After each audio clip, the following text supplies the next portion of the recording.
So we have here Mrs. Gonzalez. She is the head of the culinary department here at Hialeah High. How long have you been here? This is my 30th year.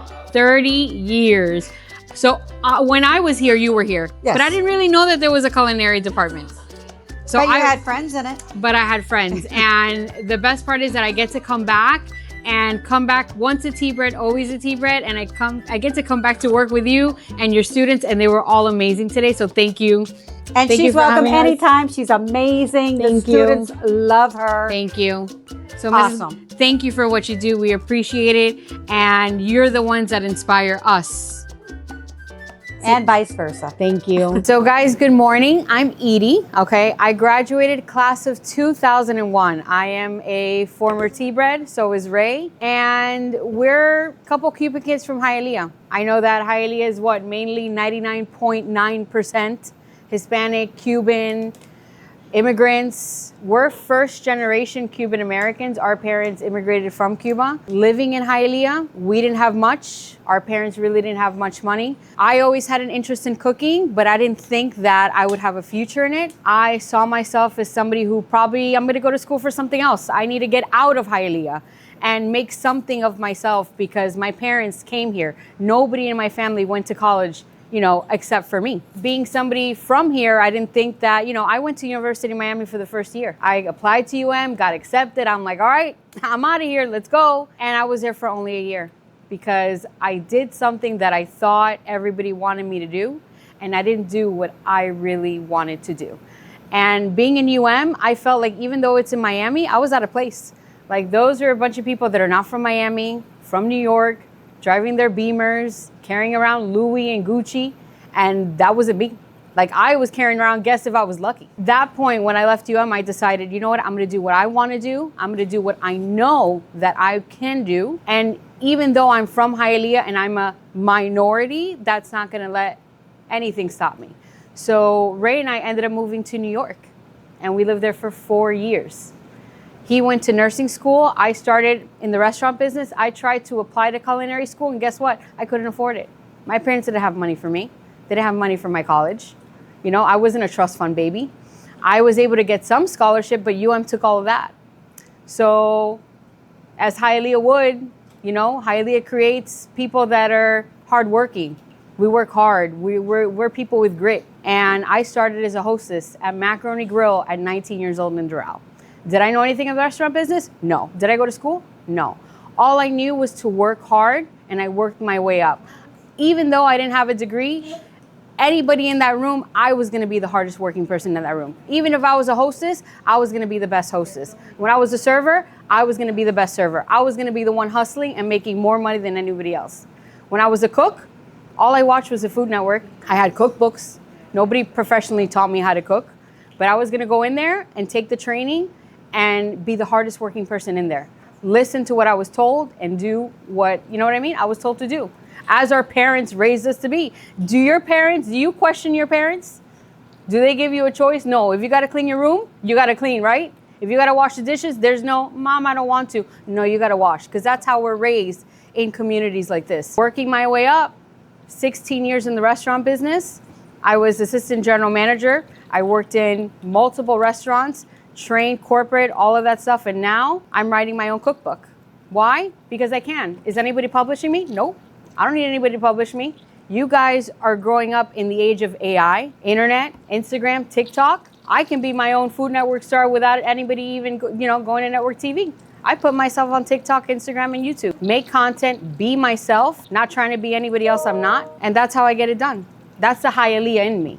So even though I left, this part of me going to school here and being raised here, this stayed with me forever. And it's gonna stay with you guys wherever you go. So if whatever you wanna do, whether it's culinary, cooking, nursing, engineering, AI, I challenge you guys to leave Hialeah, leave Miami, travel the world. Now you guys are in the age where you have all these tools within your reach that are free, and you can take it and make whatever it is that you wanna do. Welcome to my cooking class. I hope at least if you guys take something, take that. Just because you are from Hialeah, that's your superpower. Whatever it is that you want to do in this life, the grit and the guts that you get from here and being from here is what's going to help you push in the future. We're making croquetas today. This is what I call the Cuban protein bar. This is a meal that you can make on your own. So the first thing we're gonna do is I'm going to show you how to make a bechamel. A bechamel is the base of most French sauces. So right here, what I have is 14 tablespoons of unsalted butter, and I'm going to take half of an onion and half of a green pepper, and I minced it. So mince it is like chopping it super, super little and fine. And now that I have this hot, I'm just gonna lightly saute my onions and peppers, and I don't wanna brown them. Usually when you make sofrito or anything like that, you wanna brown your vegetables. I don't wanna brown them. I just wanna kinda cook it and make them soft. So now that our vegetables are soft, remember we have butter. Now I'm going to add flour, and this is making a roux. Flour and butter together is called a roux. Now there's a light roux and there's a dark roux, okay? The more you cook it, the darker it's gonna get, but we don't need to get it dark. We just need to cook off that flour taste. This is on medium, by the way. So you guys see that I'm kind of stirring. Croquetas is one of those things where you can't just walk away and leave because you're gonna burn it. So at this point, I've cooked off all the flour taste. I have no lumps. That's gonna be very important. This is the hardest part of making croquetas, is now making the bechamel. So now that I've had butter, this is a roux. A bechamel is when you add milk to the roux. And I'm going to add it little by little, okay? See how I mix it all together? Now I can add a little more. And this avoids lumps, little pockets of like flour and stuff that you don't want. So you guys are gonna make croquetas, you're gonna mold and shape the croquetas, and we're gonna freeze them, and those are the ones you guys are gonna take home to cook at home. Okay, little by little, we're just adding flour and mixing everything together. This is literally the hardest part. And it's just taking time and being patient. Who wants to help me stir? Okay, add a little bit. Little bit. Yeah. Ahí está. Oh, chill, bro. You're going to the military, not her. Mira, when you hold the spatula, do this. This, you're gonna get stuff on you. This gives you more control. And also, I'm a lefty. There you go. Who cooks at home? Mom. Who wants to take a picture, send it to his mom? Be like, mira, he knows how to cook. A little more milk. Ya está. Viste, yeah, you got the hang of it. Add a little more. Anybody else want to come up? Because this, I will tell you, this is an arm workout. What do you mean? Anybody else want to come help? Cuban cooking is basically Spanish background with African flavors. That's Cuban cooking. And basically DR, Dominican Republic, Haiti, we're Jamaican. All of us eat plantains. In some sort of way, we all eat the same vegetable. We all might make it a little different. You know, sancocho, that's also a Puerto Rican thing. That's also kind of like a Cuban thing, like ajiaco. So we all eat more or less the same flavors. She got it, you're good. That's a workout, right? How's your arm?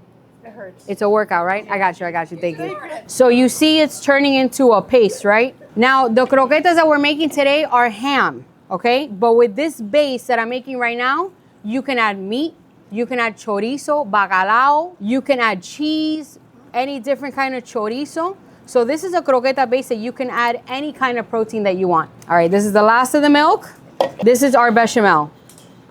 At this point, you can add whatever protein you want to the croquetas, okay? Jamon serrano. So any meat that you put, at this point, make sure you ground it, whether it's meat, fish, cheese, or whatever. And then you put it in there. Whatever, like a cafecito break. Oh, yes, please. They say that's the best in Hialeah. Fire. So I added my ham.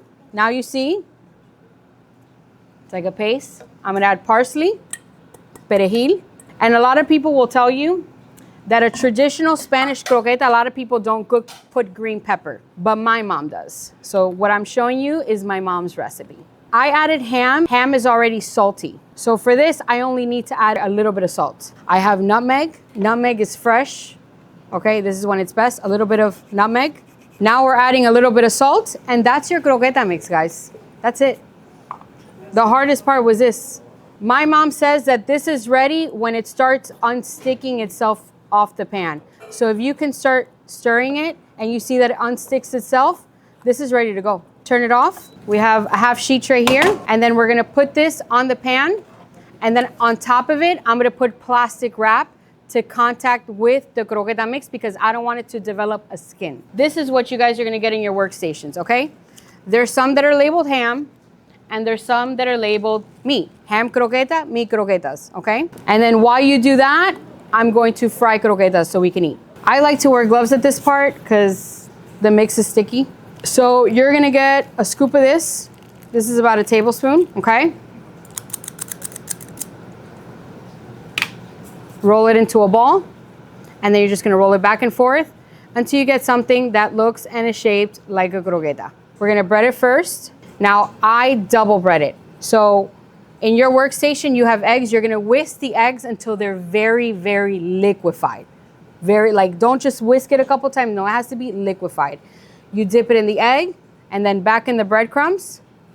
And then you have containers, like these little to-go containers in your station. And then you just put it in your own containers with your name on it, okay? And that's basically how you roll a croqueta. Any questions? Guys are ready to eat? Let's go. Everybody has their workstation and they can go ahead and start. Let's go. Let's go to work. Let's go to work. I'm here with Croqueta royalty, right? Who's your uncle? My Oh, cousin. your cousin is Croquetas Divina. Yes. So she already knows what's up. Look at that. The Cuban protein bar.